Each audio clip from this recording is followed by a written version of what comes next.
പറയട്ടെ, ബേസിലിന്റെ ഏറ്റവും വലിയ അഡ്വാൻറ്റേജ് ആയിട്ട് എനിക്ക് തോന്നിയ കാര്യം ബേബി ഫേസ്, മീശയില്ലാത്ത. അല്ല ശരിക്കും അതിനിടെ പാട്ട് വന്ന സമയത്ത് അതിനിടെ പാട്ട് പേരെന്താണെന്നറിയോ?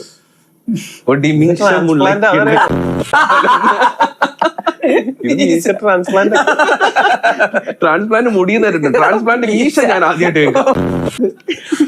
കൊറിയടാ.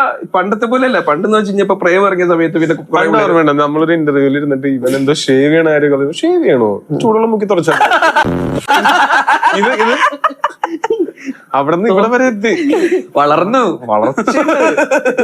ഇതിനകത്ത് മസിലെ കാണിച്ചിട്ട് റിയയുടെ അടുത്ത് മറ്റേ ഇംപ്രസ് ചെയ്യാൻ ശ്രമിക്കുന്നുണ്ട്. മസില് ഫുൾ കൈറ്റ് ആയിട്ടാണ് മസിൽ കാണിക്കാൻ. മസിലുണ്ടേ, ഇന്നും വർക്കൗട്ട് ചെയ്യാൻ പറ്റില്ല. ഈ കാണുന്നത് ഇവന്റെ പകുതി കോൺഫിഡൻസ് ഉണ്ടായിരുന്നെങ്കിൽ ഞാൻ ജീവിതത്തിൽ എവിടെ തന്നെ ട്രാൻസ്ഫോർമേഷൻ, ബോഡി ട്രാൻസ്ഫോർമേഷന്റെ കാര്യമല്ല, ഇവന്റെ സംസാരത്തിലൊരു ട്രാൻസ്ഫോർമേഷൻ ഞാൻ കണ്ടിട്ടുള്ളത്. പണ്ട് ഇവൻ ക്യാരക്ടർ റോൾസ് ഒക്കെ ചെയ്തിട്ട്, നല്ല ക്യാരക്ടർ റോൾസ് ഒക്കെ ചെയ്ത് അടിപൊളിയായിട്ട് നിൽക്കുന്ന സമയത്ത് ഇവൻ എന്റെ അടുത്ത് അജു വർഗീസിനെ ഞാൻ ഫീൽഡ് ഔട്ട് ആക്കൂടാ എന്ന് പറഞ്ഞിട്ടാണ്. കോമ്പറ്റീഷൻ അവിടെയായിരുന്നു. മെലിഞ്ഞ് കഴിഞ്ഞിട്ട് എനിക്ക് അയച്ചേക്കണ, ഞാനും നസ്ലിനും ഒക്കെ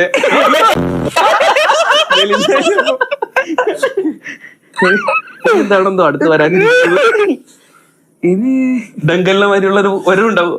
ഡങ്കല ഡങ്കല് മറ്റേ അമീർ ഖാൻ വരുന്നില്ലടാ, സിക്സ് പാക്ക്. അങ്ങനെ അല്ല, ഇവരുമായിട്ട് എനിക്ക് കോമ്പീറ്റ് ചെയ്യാൻ താല്പര്യം. ഡേറ്റ് ഇഷ്യൂ കാരണം കൊണ്ടാ ചിദംബരത്തിന്റെ ബാലനിൽ അഭിനയിക്കായിരുന്നു. 6 വയസ്സുള്ള കുട്ടി.